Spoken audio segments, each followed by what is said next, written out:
شروال صاحب یو اعتراض پر د نقشې پر بدلېدو باندې و د بایپاس او خاصتا د چکې مدد ته او د دې ترڅنګ آیا دا بایپاس دی او که نه بایپاس په نوم از دا سړک دی. دغه د مسیر بدلېدل په درو سورو سړکانو کې څه نه څه سوي دي. هغه د تخنیکي نظر له لحاظه چې دلته مختلف مسلکي نظرونه ورباندې وسول چې د هیواد په کچه انجینران دلته موږ سره راټول کړل. تاسو خبره چې یوازې د کندهار انجینران نه و ده، موږ په دې کې د هیواد په کچه وتلي خلک راټول کړل، ځکه دا اساسي کارونه موږ چې اساسي سروې او ډیزاین شي د دې لپاره وشي. نو دا د مسلکي نگاه څخه دا کار وشو. په دې باندې موږ ته قناعت هم راکول شو. د دې مسلکي نگاه څخه ورآخوا مسجدونه او جامعګانې په مخ کې وي چې په دې کې امیر المؤمنین حفظه الله د مرکزي دارالفتاح څخه په دې کې پوښتنه کړې ده چې دغه د سړکانو لپاره موږ مسجد نړولی شو کې نس نړولی. بیا مرکزي دارالفتاح د شریعت د اصولو سره سم فتوا صادره کړه چې یو ځای چې پله مسجد سي بیا تر قیامت هم دغه ځای مسجد دی.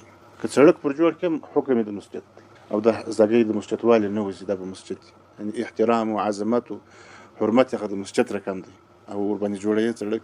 نو خدای مکې دا بیا غټه خبره وه. نو چې شریعت یو شي ته اجازه نه ورکوي نو بیا زموږ افغان ټولنه خپله د شریعت پابنده ټولنه ده.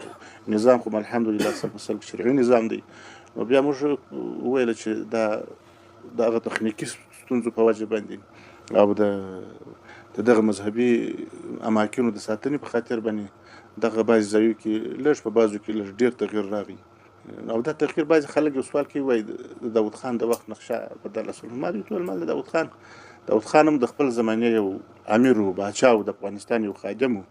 د هغه وخت د حکمت و د هغه وخت دغه سره د نقشې جوړې کړي دي. خدای دې خیر ورکړي. اوس خو موږ الحمدلله نظام لرو، په دې کې د شریعت پابند نظام لرو. بیا داسې د شفقت او مهرباني ډک ذات الله پاک زموږ ستۍ په برخه کړی دی امیر المؤمنین حفظه الله چې یوه نقطه د شریعت خلاف نه کوي او پر خلکو باندې دومره رحم دی. مچ پار مجلس کې لیدلی دی، ما اټکال دا کړی دی چې پر خلکو باندې خپل پلار هم دومره نه دی مهربانه لکه دغه امیر چې پر دې خلکو باندې رحم لري، ترحم لري.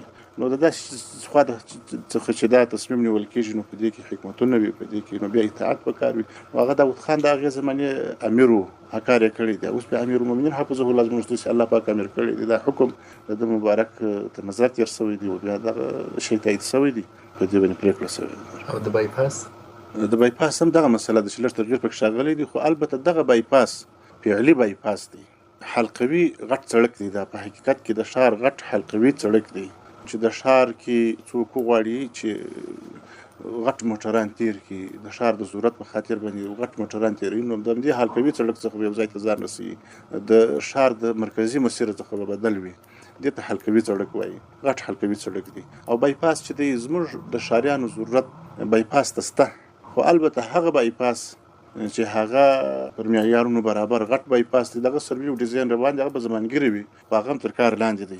په هغه کې به د هغه خلکو مشکلات حل شي چې هغه کابل و، کندهار و، هلمند و، هرات و، دا سره مشلوي او بربري موټران تیروي. ولې د ښار په زړه کې زموږ هغه غټ مشکل په هغو سړکانو تر ډېره نه حل کېږي.